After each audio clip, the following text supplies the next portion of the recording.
السبوره بقى ونضيع وقتنا، خليك معايا كده بسرعه. اللي هيكتب معايا يكتب برضه بسرعه معايا. احنا قلنا اهم الاماكن الزراعيه في مصر، طبعا قلنا دلتا النيل، وادي النيل، منخفض الفيوم، الواحات بالصحراء الغربيه، واقليم مريوط، وكتبناه. قلنا دلتا النيل قلنا تظهر على شكل مثلث مقلوب، القاعده في الشمال والراس في الجنوب، وشفناه دلوقتي على الخريطه. بقول لك اهم محافظات الدلتا، طبعا عندي 10 محافظات من محافظات الدلتا. هنقول مع بعض. اول حاجه دمياط، الدقهليه، القليوبيه، الشرقيه، الغربيه، كفر الشيخ، والبحيره، والاسماعيليه، والمنوفيه، والاسكندريه. طبعا احنا قلنا لا تجوز الزراعه في الاطراف الشماليه دي لثلاث اسباب. اول حاجه ارتفاع نسبه الملوحه لقرب من البحر المتوسط. ثاني حاجه كثره الرمال. ثلاثه كثره المستنقعات او انتشار المستنقعات. بيرجع تاني يقول لي طبعا وادي النيل. قلنا وادي النيل خدناه برضه، قلنا بكده بيمتد امتداد طولي. بيمتد امتداد ايه؟ طولي من القاهره شمالا وحتى اسوان جنوبا.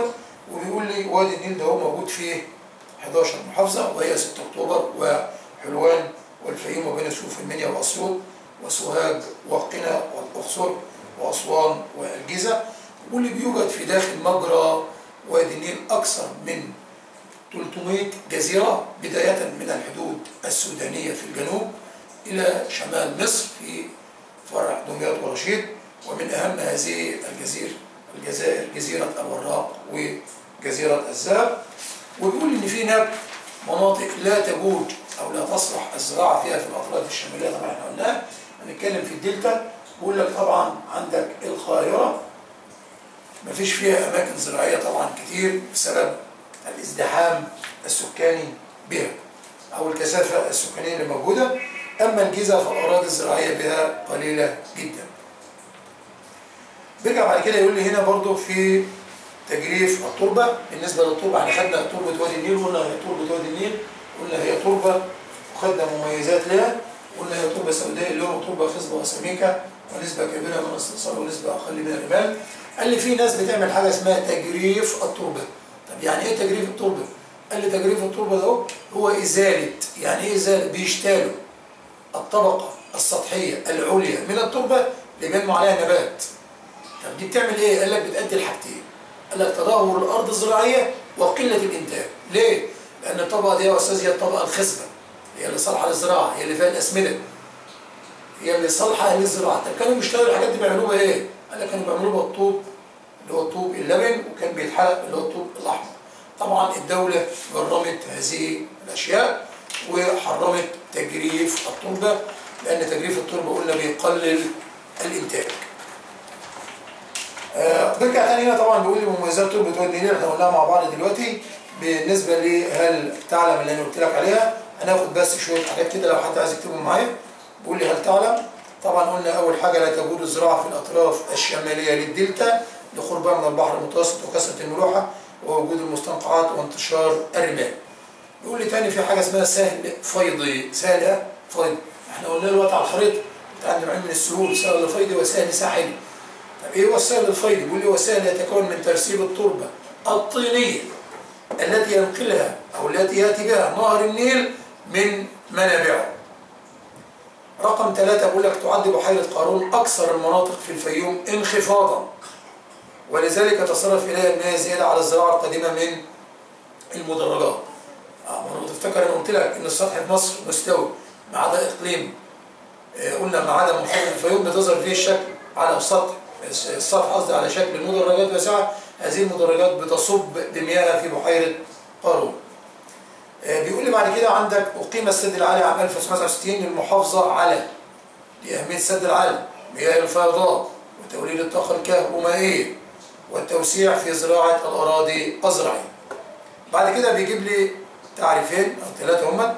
بيقول لي الترعه والقنطره والسد والمصرف. كلمه ترعه يا اولاد بيقول لي هي قناه مائيه.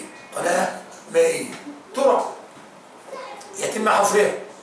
من اللي بيحفرها؟ الانسان. ليه؟ لتوصيل المياه منين؟ من النهر الى الاراضي الزراعيه. طب من تاني يا استاذ كده؟